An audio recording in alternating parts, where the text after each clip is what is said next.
Hello and welcome back to all of you. आज हम बात करने वाले हैं एडवांस राइटिंग स्किल के एक और टॉपिक शॉर्ट कंपोजिशन के बारे में। और शॉर्ट कंपोजिशन में जो आज हमें डिस्कस करना है विच इज़ एडवर्टीजमेंट। एडवर्टीजमेंट के क्वेश्चंस अक्सर एग्ज़ाम में पूछे जाते हैं। 4 से 5 नंबर का एक क्वेश्चन ये आता है और इसको लिखना बहुत ही ईजी है और आप बहुत कम समय में एक अच्छा एडवर्टीजमेंट बना सकते हो और 4 से 5 नंबर जिसमें ये पूछे जाते हैं उनको ईजीली स्कोर कर सकते हो। तो आज एडवर्टीज़मेंट में हम वही डिस्कस करने वाले हैं कि क्या होते हैं एडवर्टीज़मेंट, इन्हें कैसे लिखा जाता है, बात करेंगे इसके फॉर्मेट की और कितने प्रकार के एडवर्टीज़मेंट होते हैं जो एग्ज़ाम में हमसे पूछे जाते हैं। तो चलिए स्टार्ट करते हैं अपने डिस्कशन को।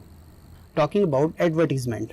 Advertisement is a type of communication whereby people promote their customer to use their services. Advertisement अपने मैसेज को किसी दूसरे व्यक्ति तक पहुंचाने का एक जरिया होता है, एक तरीका होता है जिससे आप अपने प्रोडक्ट और सर्विस जो भी आप सेल करते हो उसे कस्टमर तक पहुंचा सकते हो, उसको अपने प्रोडक्ट और सर्विस के बारे में बता सकते हो जिससे उसको जानकारी हो जाए और वो आपके प्रोडक्ट या फिर सर्विस को खरीद ले उसे कंज्यूम करने के लिए। So that's what advertisement. ये अपने प्रोडक्ट और सर्विस को प्रमोट करने का एक तरीका है जिसमें आप अपने मैसेज को पब्लिकली प्रमोट करते हो अपने प्रोडक्ट और सर्विस को सेल करने के लिए और लोगों को अपनी सर्विसेज के बारे में अवेयर कराने के लिए। दूसरा है 50 वर्ड्स। एडवर्टीजमेंट की जो वर्ड लिमिट है दैट इज स्ट्रिक्टली 50 वर्ड्स। ये आपको फॉलो करना है। अगर आपका एडवर्टीजमेंट मोर देन 50 वर्ड्स जाता है तो आपके मार्क्स डिडक्ट हो सकते हैं, आपके नंबर कट सकते हैं। तो मेक श्योर दैट कि आपका जो एडवर्टीजमेंट है लेस देन 50 वर्ड्स ही हो। 40 से 50 वर्ड के अंदर अंदर आपको इसको लिख देना है, बट मेक श्योर दैट कि ये ज़्यादा लेंथी ना हो और इसमें कुछ भी आपको डिटेल बेस पर नहीं लिखना है। थर्ड पॉइंट है no place for precise English sentences, main aim to get things noticed. अब जैसा हमने लेटर राइटिंग में देखा, नोटिस राइटिंग में देखा, वहाँ पर हम ग्रामेटिकली सही सेंटेंस शब्दों को प्रॉपर अरेंज करके एक इम्पैक्टफुल राइटिंग कर रहे थे। वहाँ पर हर चीज़ का हमें ध्यान रखना पड़ रहा था कि सेंटेंस पैसिव में होने चाहिए, लैंग्वेज अच्छी होनी चाहिए, फॉर्मल लैंग्वेज होनी चाहिए। लेकिन एडवर्टीजमेंट में ऐसा कुछ नहीं है। आपको बहुत ज़्यादा कॉम्प्लेक्स और हैवी सेंटेंसेस लिखने की ज़रूरत इसमें नहीं होती। बहुत स्पेसिफिक सेंटेंस इसमें आपको नहीं लिखने होते जो हमने नोटिस और लेटर राइटिंग में लिखे थे। यहाँ केवल आपको जस्ट कुछ शब्दों में अपनी बात को रखना है ताकि लोगों तक आपकी बात पहुँच सके। तो इसमें ऑर्डिनरीली आपको वोकैबुलरी, वर्ड मीनिंग्स और फ्रेजेस में ही अपनी बात को कहना है, क्योंकि एडवर्टीजमेंट का जो मेन पर्पस है वो है आप जो कह रहे हो वो है अपनी बात को नोटिस कराना ताकि लोग आप पर कंसंट्रेट करें और आप जो बताना चाह रहे हो वो एटलीस्ट उसको देखें, सुने और समझे। सो दैट्स व्हाट एडवर्टीजमेंट एक तरीका है लोगों को अवेयर कराने का अपने प्रोडक्ट और सर्विसेज के बारे में और उनको अपने प्रोडक्ट और सर्विसेज बेचने का। 50 वर्ड से अंदर ही लिखना है आपको, 50 वर्ड से ऊपर नहीं लिखना है क्योंकि इसमें आपके मार्क्स कट सकते हैं अगर आप इसको ज़्यादा लेंथी लिखोगे। तो इन शॉर्ट ही लिखना है इसको। और जो तीसरा पॉइंट था लास्ट, कोई भी डिफ़िकल्ट ग्रामर के सेंटेंसेस आपको यूज़ नहीं करने, सिंपल लिखना है, वर्ड्स का यूज़ करना है। तो ये तो थे एडवर्टीजमेंट के बेसिक्स जो हमें फॉलो करना है। अब बात करते हैं इसके फॉर्मेट की। एडवर्टीजमेंट का फॉर्मेट बहुत ही सिंपल है। पहला और मोस्ट इम्पॉर्टेंट कि एडवर्टीजमेंट को हमेशा बॉक्स में ही लिखना है और इसमें भी जो मेन हमारा स्ट्रक्चर है उसमें हमें केवल 2 चीज़ें देनी है। नंबर 1 हमें हेडिंग देनी है, जैसा आप यहाँ पर देख सकते हैं। ये जो बॉक्स है, बॉक्स में पहले तो हमें एक लाइन का स्पेस रखना है, लाइन से सटाकर नहीं लिखना है, एक लाइन का स्पेस रखना है। उसके बाद में फिर ये हमें हेडिंग देनी है।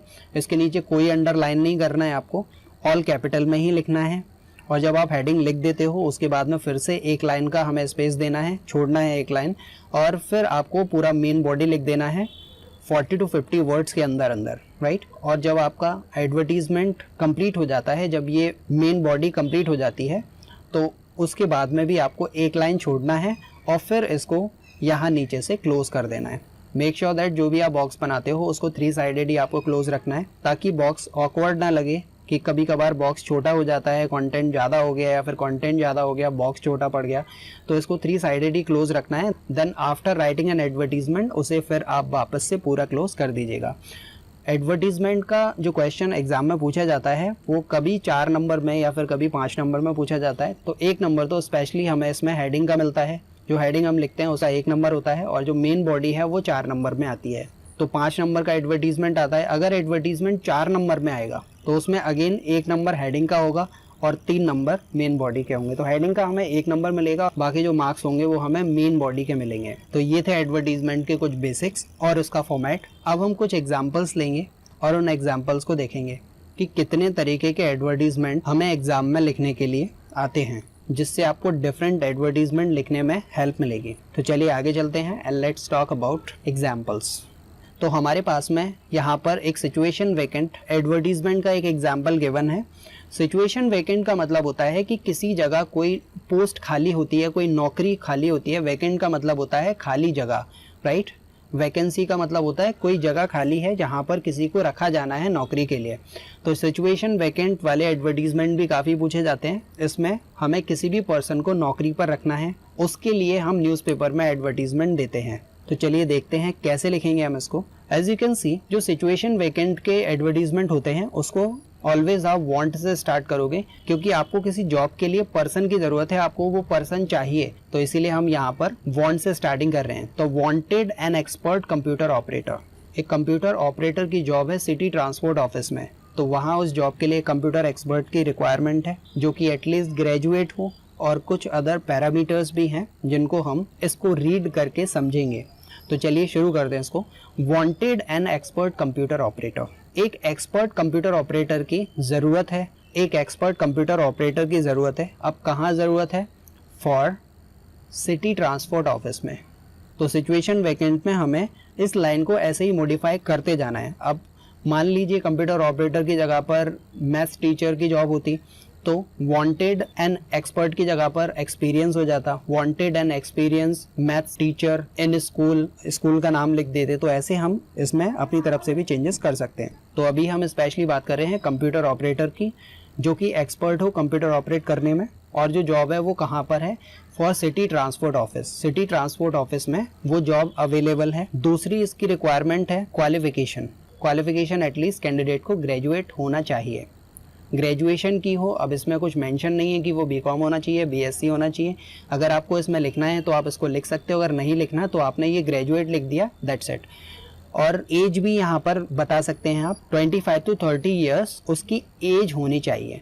अगर आपको इसमें एक्सपीरियंस लिखना है तो आप इसमें एक्सपीरियंस भी डाल सकते हो कि कम से कम उसे 2 साल का एक्सपीरियंस या फिर 3 साल का एक्सपीरियंस होना चाहिए। आप इसमें ऐड भी कर सकते हो। तो ये हो गया क्वालिफिकेशन, कम से कम ग्रेजुएट होना चाहिए और 25 से 30 साल की उम्र के बीच में एज होनी चाहिए। टाइपिंग स्पीड मोस्ट इम्पॉर्टेंटली, क्योंकि हम कंप्यूटर ऑपरेटर की जॉब के लिए उसको रख रहे हैं, तो कंप्यूटर ऑपरेटर की जॉब है, उसके लिए टाइपिंग स्पीड मोस्ट इम्पॉर्टेंट होती है। तो टाइपिंग स्पीड 1 मिनट में, ये WPM का मतलब है वर्ड पर मिनट, तो 1 मिनट में 40 वर्ड की टाइपिंग स्पीड, ये रिक्वायरमेंट है। Preferences to those who have good command over English, और जिसको इंग्लिश आती होगी उसको एक्स्ट्रा वेटेज दिया जाएगा। मान लीजिए कि कई सारे लोग उस जॉब के लिए आएंगे, सभी के पास में कंप्यूटर का डिप्लोमा होगा, सभी की स्पीड अच्छी हो सकती है, लेकिन जिसकी इंग्लिश भी अच्छी होगी उसको ज़्यादा प्रेफरेंस दिया जाएगा। तो प्रेफरेंसेस में एक और चीज़ आ गई कि जिसकी इंग्लिश अच्छी होगी उसको एक्स्ट्रा एडवांटेज मिल जाएगा।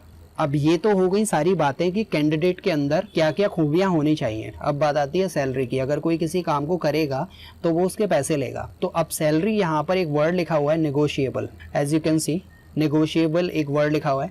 नेगोशिएबल का मतलब होता है कि इसमें आगे डिस्कशन होगा तब वो फाइनलाइज कर सकते हैं। मतलब यहाँ पर क्लियर कट सैलरी नहीं दी है कि 15,000 सैलरी है या फिर 20,000 सैलरी है या फिर 10,000 सैलरी है। और ये कई बार ऐसे एडवर्टीजमेंट में सैलरी निगोशिएबल लिखने के पीछे एक मोटिव ये भी होता है कि अगर मान लीजिए कि कोई एक अच्छा कंप्यूटर ऑपरेटर है जो कि एक्चुअली एक्सपर्ट है, उसने सैलरी देखी 12,000 और वो चाहता है कि इसके बदले मुझे 20,000 मिलने चाहिए, तो वो कभी भी इस जॉब के लिए तो वो अप्लाई नहीं करेगा। तो इसीलिए सैलरी निगोशिएबल लिखी जाती है। उससे पूछा जाता है कि आप कितना एक्सपेक्ट करते हो, और फिर कंपनी बताती है उसको कि वो कितना पे कर सकते हैं। तो एटलीस्ट एक मीटिंग तो होगी, एक इंटरव्यू तो कम से कम होगा। अगर वो कैंडिडेट एक्चुअली कंपनी को पसंद आता है तो कंपनी उसे कुछ ज़्यादा भी पे कर सकती है। और इसका फ़ायदा ये होगा कि कंपनी को एक अच्छा एम्प्लॉय मिल जाएगा, जो कि अगर कंपनी ने सैलरी लिख दी होती है उसमें 10,000 12,000 तो हो सकता है कि वो नहीं आता। तो एटलीस्ट कंपनी को एक इंटरेक्ट करने का मौका तो मिलता है, भले से वो बात बने या फिर ना बने। तो सैलरी नेगोशिएबल है, बातचीत करके सैलरी डिसाइड होगी। Apply with complete biodata by 10 August 2020। पूरे बायोडेटा के साथ में 10 अगस्त तक अपनी एप्लीकेशन को सिटी ट्रांसपोर्ट ऑफिस, ये इसका एड्रेस है, सिटी ट्रांसपोर्ट ऑफिस में सबमिट करना है, राइट। ये इसका एड्रेस दिया हुआ है, तो अपना पूरा बायोडेटा सबमिट करना है 10 अगस्त तक या फिर उससे भी पहले। एड्रेस क्या है, एड्रेस ये दिया हुआ है, राइट। तो ये है सिचुएशन वैकेंट, और ऐसे हम लिख सकते हैं जब वैकेंसी खाली होती है, किसी भी पर्सन को काम पर रखना है, तो उसके लिए ऐसे हम एडवर्टीजमेंट लिखते हैं। अब हम आगे चलेंगे और बात करेंगे हमारे second types of advertisement which is sale. जब हमें कोई चीज़ बेचनी होती है तो हम कैसे उसका एडवर्टीजमेंट देंगे। तो सेकंड एग्जांपल है हमारा फॉर सेल से रिलेटेड। एडवर्टीजमेंट किसी प्रोडक्ट को बेचने के लिए भी दिया जाता है, वो न्यूज़पेपर में हो सकता है या फिर जनरल एडवर्टीजमेंट के थ्रू भी इसको दिया जाता है। मेनली ये जो एडवर्टीजमेंट है ये न्यूज़पेपर के लिए ही लिखे जाते हैं इस तरीके से। तो एग्जांपल है हमारा फॉर सेल। कोई भी चीज़ जो कि बिकाऊ है, आपको कोई चीज़ बेचनी है, तो उसके लिए जब आपको एडवर्टीजमेंट लिखना है तो आप कैसे लिखेंगे। अब ये यहाँ पर एग्जाम्पल लिया है एक कार का, कार बेचना है तो उसके लिए एडवर्टीजमेंट कैसे लिखेंगे। अब ये कार का एग्जाम्पल है, आप चाहो तो किसी भी चीज़ के लिए ऐसे ही आप एक एडवर्टीजमेंट लिख सकते हो, चाहे वो घर हो या फिर फ्लैट हो या फिर बाइक हो, किसी भी चीज़ के लिए आप लिख सकते हो। इसमें आपको करना क्या है, पहले तो जो प्रोडक्ट है जो भी आप बेच रहे हो उसका इंट्रोडक्शन देना है, उसके बाद में फिर उसके फीचर्स बताना है, जो आप बेच रहे हो उसका थोड़ा सा इंट्रोडक्शन देना है, और फिर फीचर्स, राइट, उसकी खूबियाँ बताना है कि जो भी आप बेच रहे हो तो उसमें खास बात क्या है। जैसे अगर आप कार बेच रहे हो, आप मोबाइल बेच रहे हो, तो आप बताते हो कि इसमें ये अच्छी बातें हैं और उन्हीं को देखकर कस्टमर वो प्रोडक्ट खरीदेगा। फीचर बताते हो और उसके बाद में फिर आप देते हो कॉन्टैक्ट डिटेल कि अगर कोई इंटरेस्टेड है खरीदने के लिए तो वो आपसे कैसे कॉन्टैक्ट करेगा। जैसे आपने देखे होंगे आजकल डिजिटल प्लेटफॉर्म पे ऐसी सारी चीज़ें सेल होती हैं, लाइक OLX हुआ, क्विकर हुआ, तो हमें ऐड डालना है तो वहाँ पर हम इसी तरीके से तो लिखते हैं कि मोबाइल बिकाऊ है, मोबाइल बेचना है, क्या क्या प्रोडक्ट की खूबियाँ हैं और क्या प्रोडक्ट है, कॉन्टैक्ट डिटेल्स आप डालते हो कि वो आपको कैसे कॉन्टैक्ट कर पाए। तो वो डिजिटल फॉर्म है, यहाँ पर हम न्यूज़पेपर के पॉइंट ऑफ व्यू से देते हैं। तो आइए देखते हैं अपने एग्जाम्पल को। फॉर सेल, ये एडवर्टीजमेंट कुछ बेचने के लिए है, पढ़ते हैं। देखिए यहाँ पर एक वर्ड लिखा हुआ है अवेलेबल। अवेलेबल का मतलब क्या है, उपलब्ध है। अवेलेबल का मतलब होता है उपलब्ध होना। तो उपलब्ध होना किस सेंस में, कि बेचने के लिए कोई चीज़ आपके पास में है जो उपलब्ध है, आप उसे बेचना चाहते हो। ऊपर हमने देखा था सिचुएशन वैकेंट में, वहाँ लिखा था वांटेड, किसी एक व्यक्ति की रिक्वायरमेंट है किसी जॉब को करने के लिए। तो जब रिक्वायरमेंट होती है तो वहाँ पर हम वांटेड लिखते हैं, और कोई चीज़ आपके पास में होती है जिसे आप बेचना चाहते हो उसके लिए हम अवेलेबल लिखते हैं। तो फॉर सेल के लिए ध्यान रखना है अवेलेबल। तो अवेलेबल, उसके बाद में देखिए इंट्रोडक्शन की हमने बात की थी, तो हमारे प्रोडक्ट का इंट्रोडक्शन ये हुआ, available Maruti Suzuki Swift Dzire. ठीक है, स्विफ्ट डिज़ायर एक कार है, 2016 का मॉडल है और सेल्फ ड्रिवन है, मतलब वन हैंडेड है, केवल आप ही हो जो उसे ड्राइव करते हो और आपके अलावा उसे कोई भी ड्राइव नहीं करता, मतलब सिंगल हैंडेड है वो, जिसे केवल आप ही ड्राइव करते हो। तो ये हो गया प्रोडक्ट का इंट्रोडक्शन। देखिए available Maruti Suzuki Swift Dzire 2006 model, ये हो गया प्रोडक्ट का इंट्रोडक्शन। अब बता रहे हैं हम फीचर, क्या है फीचर इसके, सेल्फ ड्रिवन है, राइट, सिंगल हैंडेड कार है, बहुत सारे लोगों ने इसको ड्राइव नहीं किया हुआ, स्क्रैचलेस है और डेंटलेस है, मतलब उसमें कोई भी दचका नहीं है, जिसको हम बोलते हैं कि गाड़ी में डेंट आ जाते हैं, दचके आ जाते हैं, वो नहीं है, और कोई भी स्क्रैचेस नहीं है उसमें, राइट, मतलब नई जैसी है एकदम। एयर कंडीशन, कार में AC इनबिल्ट है, और स्टीरियो म्यूजिक सिस्टम, क्योंकि अगर कार बेच रहे हैं तो कार में म्यूजिक सिस्टम का रोल तो बहुत इंपॉर्टेंट होता है, तो उसमें स्टीरियो म्यूजिक सिस्टम भी है, म्यूजिक की क्वालिटी उसमें अच्छी है और एयर कंडीशन भी है। नो एक्सपेंसेस, जो भी खरीदेगा उसको अलग से अपनी तरफ से पैसा लगाने की बाद में ज़रूरत नहीं पड़ेगी। अब कई बार हम कुछ खरीदते हैं तो खरीद तो लिया, उसके बाद में फिर जब वो ख़राब हो गई, अब वो ख़राब क्यों होगी, क्योंकि उसकी कंडीशन ख़राब है। तो ये गाड़ी इतनी अच्छी है कि आपको एक्स्ट्रा एक्सपेंस करने की उस पर ज़रूरत नहीं पड़ेगी। एक बार आप पैसा खर्च करते हो तो उसके बाद में आपको कोई भी उस गाड़ी में काम कराने की ज़रूरत नहीं है एक्स्ट्रा में। तो नो एक्सपेंसेस, आपको अपनी तरफ से केवल गाड़ी खरीदनी है, उसके बाद में फिर आपको कोई भी अदर एक्स्ट्रा एक्सपेंसेस नहीं होंगे। इन अ गुड कंडीशन, कंडीशन अच्छी है गाड़ी की, अच्छी कंडीशन में है गाड़ी। कांटेक्ट करना है, देखिए आपने पूरा एडवर्टीजमेंट दिया, और अब क्या हो जाता है कि जो एडवर्टीजमेंट दिया है तो अब वो सामने वाला जब इंटरेस्टेड है ये कार को खरीदने में तो वो कांटेक्ट किससे करेगा। तो यहाँ आप अपना नाम दे सकते हो और अपना कांटेक्ट नंबर दे सकते हो, राइट। तो ये पूरा आपका फॉर सेल के लिए एक एडवर्टीजमेंट हो गया जब आप कोई भी चीज़ बेचना चाहते हो। अब आगे चलते हैं और बात करते हैं हमारे नेक्स्ट टाइप ऑफ एडवर्टीजमेंट के बारे में। तो हमारा एडवर्टीजमेंट टाइप नंबर 3 है टू लेट। टू लेट का मतलब होता है किसी भी चीज़ को किराए से देना। अब नॉर्मली हम देखें तो प्रॉपर्टी को लोग किराए से देते हैं और प्रॉपर्टी को ही लोग किराए से लेते हैं, right, for a long term, short term. तो यहाँ जो हमने एग्जांपल लिया है कि एक फ्लैट है जिसको किराए पर उठाना है, जिसको किराए से देना है, तो उसके लिए जब हमें एडवर्टीजमेंट लिखना है तो उसे कैसे लिखेंगे ये हमें इस एग्जांपल में देखना है। तो देखिए, जब हम कोई भी प्रॉपर्टी किराए से उठाते हैं या फिर किराए से देते हैं तो उसे लिखना बेहद सिंपल होता है। केवल हमें वर्ड्स में इसे पूरा एक्सप्लेन कर देना होता है, और एक्सप्लेन इन द सेंस कि इसमें हमें कोई भी सेंटेंसेस बनाकर, ग्रामर लगाकर इसे नहीं लिखना है। केवल हमें वर्ड्स का यूज़ करना है और अपने मैसेज को जिसे भी आप पहुंचाना चाहते हो उस तक पहुंचाना है। तो आइए स्टार्ट करते हैं इसको। टू लेट का मतलब होता है किराए से देना है, राइट।